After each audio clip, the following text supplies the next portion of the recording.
A warm welcome to News Now on TV360 with Fidelia Agoncha. Protesting National Assembly workers are threatening not to allow the legislature sit until they are paid the salaries they are being owed. The protesting workers shut down the National Assembly on Tuesday and prevented lawmakers from holding plenary at both the lower and upper chamber.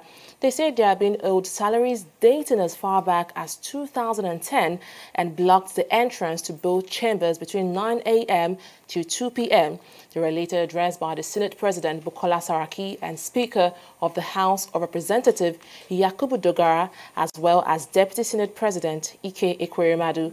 But the workers refused to hear the pleas of the Senate leaders. They are insisting they will not resume work until all their allowances have been paid. President Muhammadu Buhari has asked all stakeholders in Cross River State to work together to solve the ongoing crisis in the state.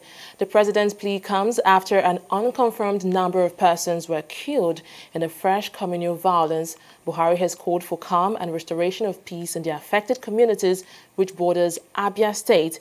He urged the people of the area to allow law and order prevail.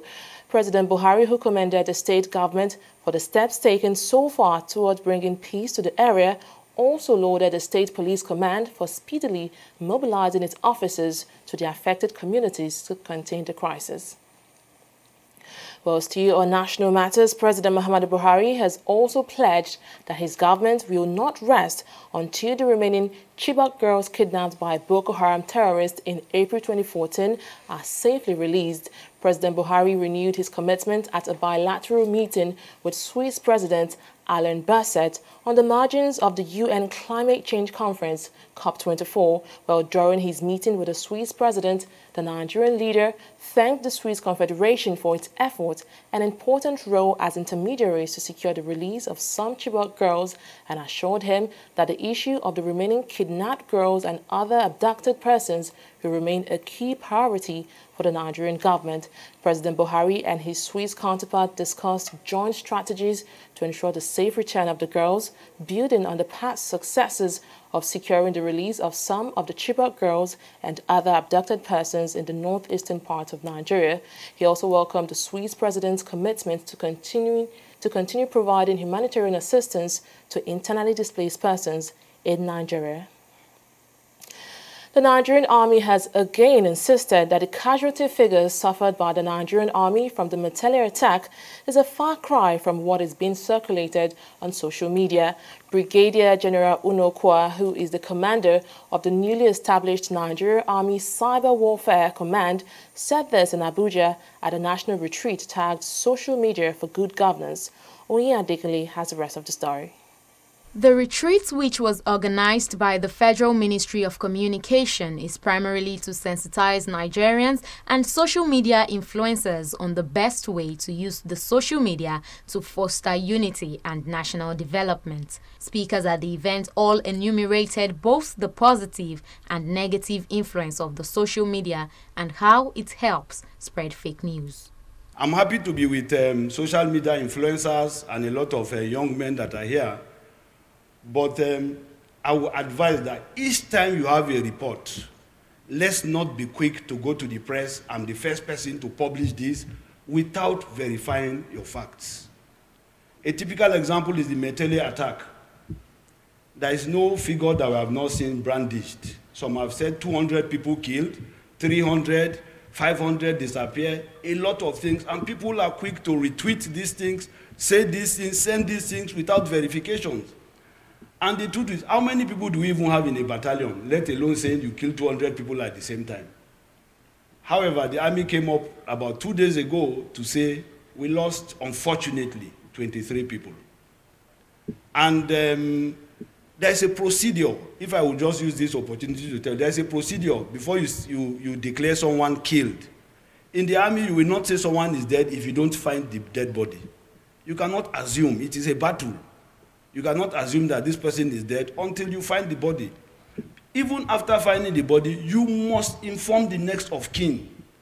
You cannot just go around saying somebody is dead, you have not found the person, you have not gone to tell the wife or the son or whoever is the next of kin, and immediately you publish and say so people in so battalion is dead, or they are dead. So I want to implore all of us to watch what we post. The army is your army. You are all Nigerian, it is Nigerian army, it's not any other thing. And when we go around castigating the military, saying that the military this, we are the people at the end of the day. People are here, we're all under this AC. There are people in the trenches. I know we will say, well, you chose to do that. Yes, we chose to do that, but we are defending this nation. So as social media influencers, social media practitioners, I want to even beg you, let us verify our facts before we say them, before we keep posting whatever it is we want to post. What is the implication of the social media for the spokesman or the image maker today? The implication is that every organization is perceived according to the information that they're able to put out there. The more contents or information you have out there in the public space, the greater the peace you are going to enjoy. A lot of times, the reason why governments and public institutions have challenges with the social media is because information takes time. Because it's going through the processes of having to get approvals from people before the information can be put out there. But the truth is that that information that you are trying to get approval to put out there is already in the public space. So there is need for proactivity by organizations in managing their information. In his address, Minister of Communication Adebayo Shittu says government is doing everything to harness the potentials of the social media. The proceedings of this retreat over the next 2 days will no doubt stimulate our minds as we focus on how social media tools and trends can help improve governance, and most especially as we approach the 2019 general elections in Nigeria. Of course, this becomes imperative because we have known the abuses and misuses which many of our not so patriotically endowed citizens have been using the social media to wreak some havoc. The introduction and unprecedented popularity of social media platforms have fundamentally changed the mode of person-to-person communication, interaction between government and the governed, as well as all manners of interaction between public and private entities and the general public. In an era when the social media have become very strong platforms of information dissemination and public discourse, it is imperative for government and the key players in the private sector to pay extra attention to feedback from and utilize these new media to provide platforms for government/citizen and business/public engagement in an online, real-time, limitless, if I may say, and interactive manner. Privacy is no longer a social norm. Social media has taken a leap to bring more private information into the public domain. But what does it mean for governments, citizens, and the exercise of democracy, particularly in our climate? Stakeholders at the retreat agreed that there is need for governments to give information promptly and adequately to stem the issue of rumors among Nigerians, which eventually leads to fake news. Oyin Adekunle, TV360, Nigeria. In the Northwest, Zamfara State Governor Abdulaziz Yari is accusing traditional rulers of colluding with bandits. The governor recently deposed some traditional rulers, and he told newsmen after a meeting with Vice President Chibok that those actions were just the beginning of investigations into the role of traditional rulers and the killings in the state. Yeah, I think what we're trying to do is to kind of teach a lesson, because the problem we are in Zamfara State, in the Northwest, is kind of a peculiar problem that some of the traditional rulers are part of supporting this banditry activity, of taking advantage of it for maybe taking money from them, or relationship, which is very, very dangerous, to give you trust, to manage people through tradition, and then you are taking part, direct or indirectly, so that is not acceptable. So we are trying to, anyone that we found wanting in this, definitely he must face the punishment.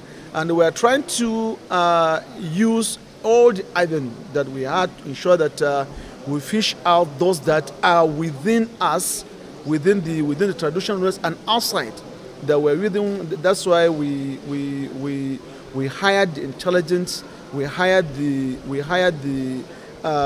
civilian JTF and all of them, so that they can help us on giving us the detail. Because, for instance, in Zamfara we have about 2,600 men and women that are working against these bandits, but still it's not enough because of the terrain.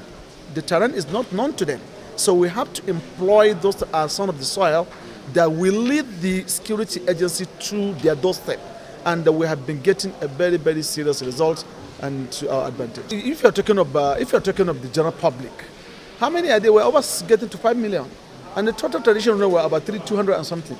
So if we find anyone mention, underline this, or anyone wanting, he'll go. And in Abuja, there was a mild drama at the office of the Department of State Services, DSS, as a suspect that was being paraded for impersonation and fraudulent extortion contradicted the DSS and alleged victimization by the secret police. The suspect, Amina Mohammed, who was also known by other names, was accused of impersonating the wife of Kogi State Governor to gain unauthorized access into the presidential villa. Onya Adekunle has the rest of the story. Surely the DSS never prepared for the drama they encountered when they brought this woman before anxious journalists. Peter Afunaya, spokesman for the DSS, took his time to recount the offenses for which the woman was arrested. The importance of this invitation is to unveil the identity of a suspect that had an unauthorized access to the Aso Rock presidential villa and used the name and office of the First Lady to engage in a fraudulent act. You are invited to note that the woman who soon will be paraded before you used false aliases, false identities to defraud unsuspecting members before she was discovered. But at every point, she kept interjecting to give her own version to the press. Chance to defraud them. And this is not fraud. And excuse me, please. To pick a property belonging to Court is not true. Chikasi has been buying federal government property, and he has been doing it. And you all know that all the directors involved who collect bribes before bidding will be out. Chikasi knows the process. Entering villa is not just by fraud, but Mariatu, the First Lady's sister, she's involved. I cannot be allowed to be put to shame to the whole world. I cannot be allowed. It's okay, gentlemen. Thank you very much. Thank you. The DSS says the accused defraud unsuspecting Nigerians by impersonating top government officials or wives of governors. Amina whose phone number is registered with the name Amina Villa, had on the said date invited one Dr. Alexander Chiko Kafo, also known as Chikasin, into the villa, wherein she made him believe the invitation was at the instance of the First Lady. Investigation has revealed that the First Lady was away on Lesser Hajj and not in the villa during the period. Dr. Okafor had complained that he was fleeced of over 150 million naira in respect of a Court of Appeal property in Lagos, which Amina had promised to help him buy through the First Lady.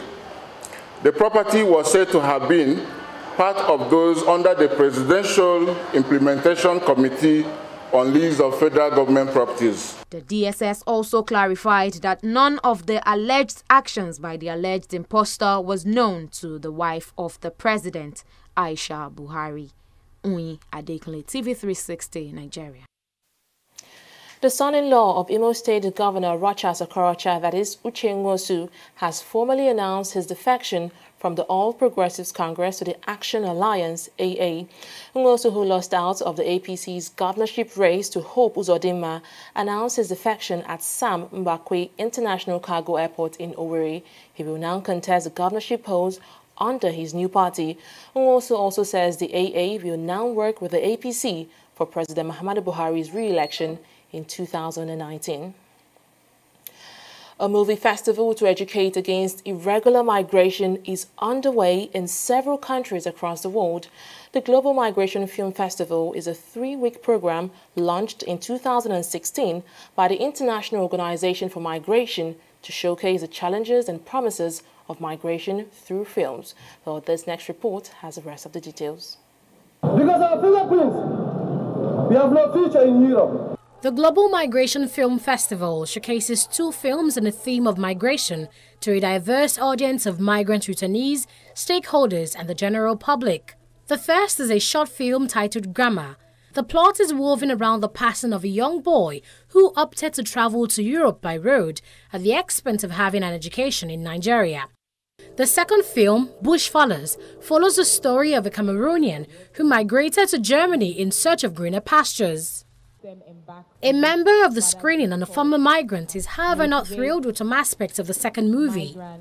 From my experience since I came back to Nigeria and trying to sensitize people to talk to them about irregular migration, I discovered some of the horrible pictures is what actually scares them.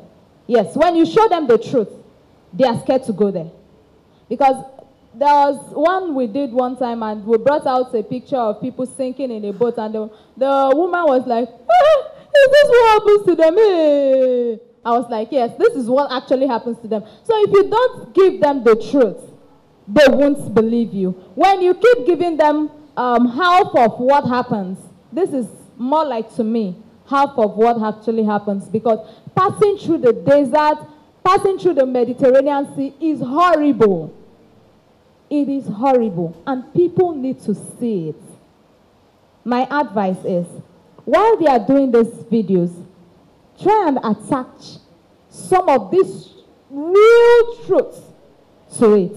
Despite the campaign against irregular migration, some members of the panel believe the Nigerian film industry still has a lot to accomplish in this regard. Nigerian movie producer Zulumoke Oyibo highlights what she feels is responsible. There is definitely a lot that the film industry can do to show the world, especially what you just said, to show those pictures, to show those stories, to tell those stories as they are, for people to see and know that, you know, doing this thing, it's not worth it. Visually, people are incited to make decisions. So through film, we can show people visual depictions of these things, and it would go a long way. It would be amplified. People would know that, you know what, there's no point going there, like you have just said. So it's, for producers now, how do you get us? Bottom line. The bottom line is funds. It is funds. To tell a story of this magnitude, You need to speak with the government. You will need to speak with security to work with you to shoot that scene. Funds. Nobody wants to do anything for free. So, you know, I mean, there is a dearth of stories, and, you know, I'm eager to tell them. I'm sure a lot of, you know, filmmakers have so many stories, migration, whatever it is, that they want to tell, but just because of funds. That's really the bottom line. Just like film, social media has been proven to be a powerful tool in influencing the narrative about irregular migration.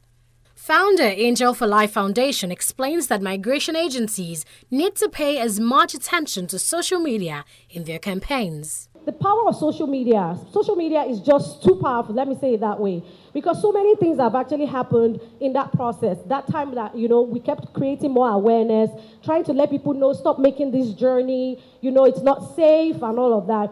But one particular moment I can never forget was what social media also has done to reunite. I remember one particular day I went to the airport as usual. I was even running late that day. I was feeling so bad. The plane had already landed. I was calling. They were like, the plane had landed. And I was like, let me even capture, even if it's the last people coming out from the plane. And I got there that day. I recorded it. And all of a sudden, a lady just sent me a message on Instagram. She was like, Nikki, that's my brother. That's my brother that just walked past you. We thought he was dead. And I was like, what? She was like, that's her brother. They've been looking for him for years.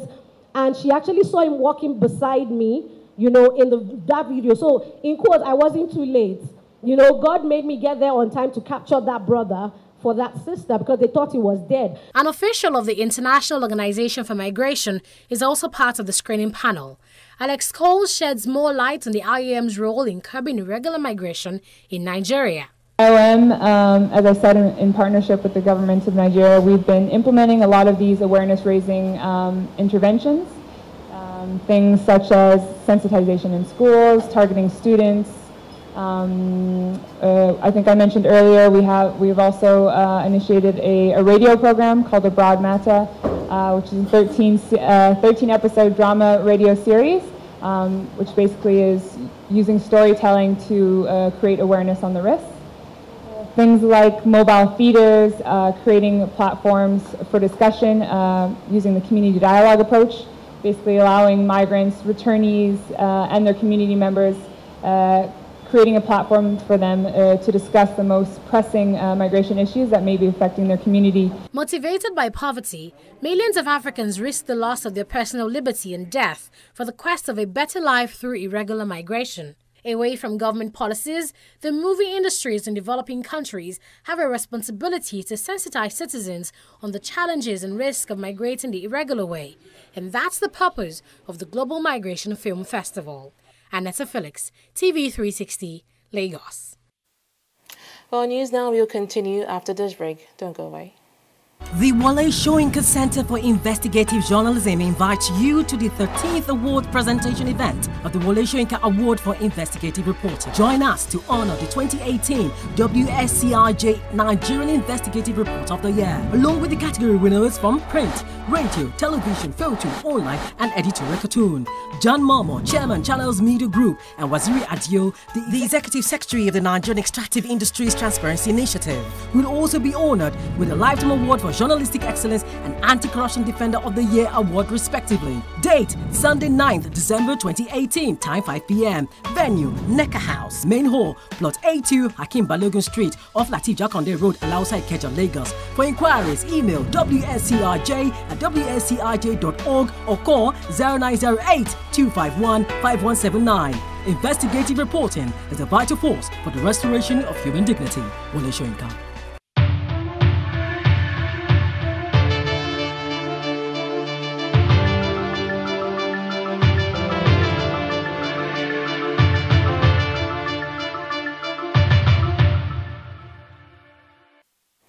Welcome back. Well, let's now join Annetta Felix for the latest in business. Hello, Annetta. Hello, Fidelia. So we know power is one essential factor for a thriving economy, and Nigeria is investing heavily on this. So can you tell us more?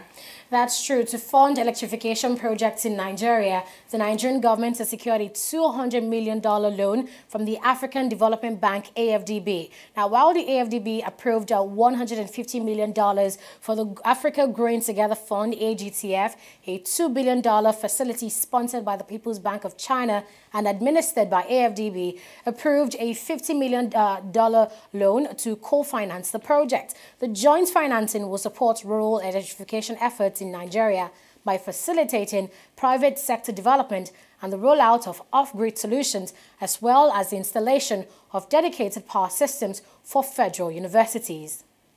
Telecommunications firm MTN Nigeria Communications Limited has asked the Federal High Court in Lagos to further adjourn the hearing in the suit it filed to challenge the $8.1 billion being demanded from it by the Central Bank of Nigeria. The $8.1 billion demanded by the CBN followed alleged forex remittances infraction by MTN. On Tuesday, MTN's lead counsel, Wole Olanipekun, told the court that his client had approached the CBN for possible amicable resolution of the dispute. And Nigeria is MTN's biggest market, accounting for a third of the South African company's annual core profit. Now, the mobile phone network serves 56 million people in Nigeria. Now, their court case has been adjourned till December 12. In the oil sector, the Nigerian National Petroleum Corporation, NNPC, has urged Nigerians not to panic despite a planned strike action by oil marketers in the country.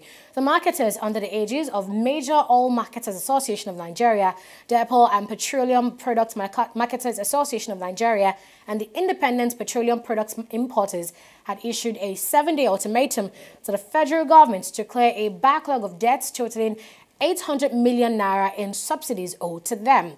This raised fear among Nigerians that there might just be another episode of petrol scarcity across the country. But the NNPC says the situation is under control and noted that they are engaging the marketers and other agencies of government to address the demands of the oil dealers.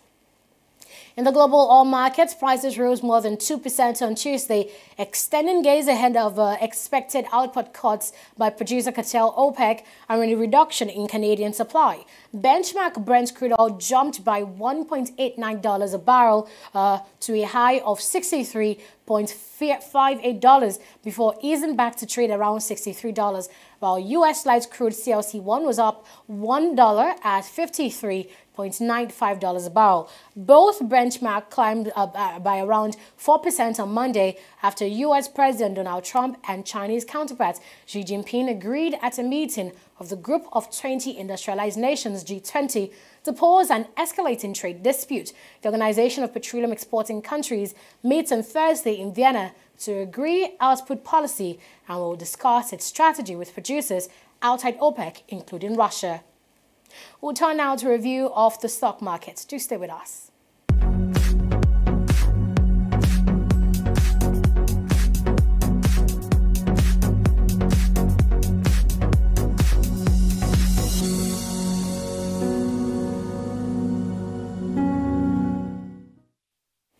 After a zigzag trading session today, the Nigerian stock market recovered its losses from yesterday as key market indicators climbed up by 0.68%, while the market capitalization closed at 11.320 trillion naira. Now we see, when we take a look at this chart here, that the banking sector actually is leading equity in today's market as Guaranteed Trust Bank, Stanbic IBTC, UBA and Zenith Bank are all increasing by 3.75%, 1.09%, 6.67% and 1.69%. Now, Guaranteed Trust Bank actually lost yesterday, but they've recovered their losses, and we see that this is coming at the back of the event that held over the weekend, where we see Guaranteed Trust Bank winning the Bankers Bank of the Year awards for the best bank in Africa. Now, taking a look at the top traders, we also see that equities in the banking sector are dominating the top traders chart today. First Bank of Nigerian Holdings, Access Bank, Echo Transnational Incorporated, and First City Money Bank are making the list.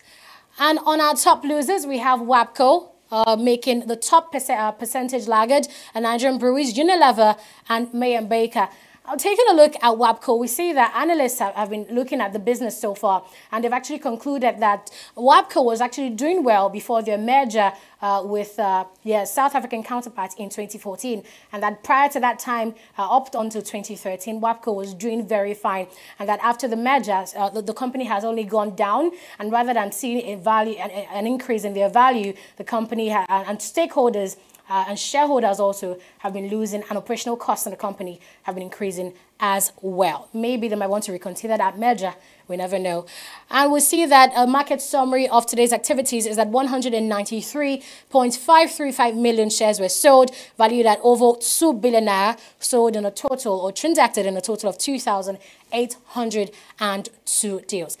Now, on the stock market, we see that they were all in the greens yesterday, and today we saw that it could not sustain their gains. As the FTSE declined by 0.56%, the Dow Jones lost. We see that for FTSE, actually, the biggest blue chip companies in the Financial Times and London Stock Exchange actually dropped. And for the Dow Jones in America, we see that shares of Apple have actually been so badly downgraded that it has actually pushed the Dow Jones Industrial Average down by over 200 points.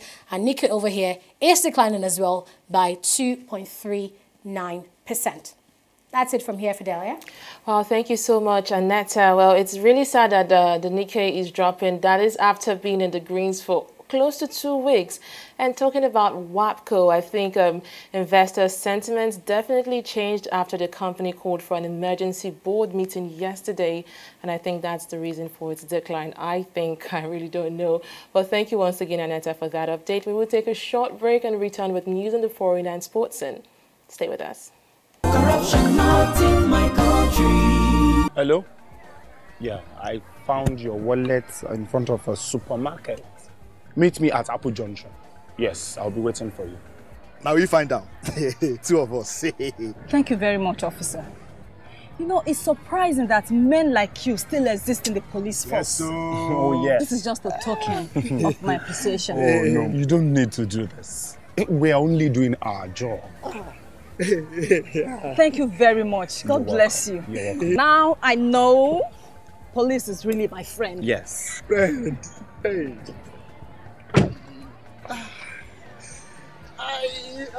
Which came out with this one? I don't understand. You know your problem. You are greedy. I'm a policeman who is doing his job. All forms of corruption in the force. Not in my country. Corruption not in my country. Glad to have you back. As many as 15 migrants have died in a boat off the Libyan coast. The migrants are part of 25 people on a boat which set off from the western Libyan town of Sabratha.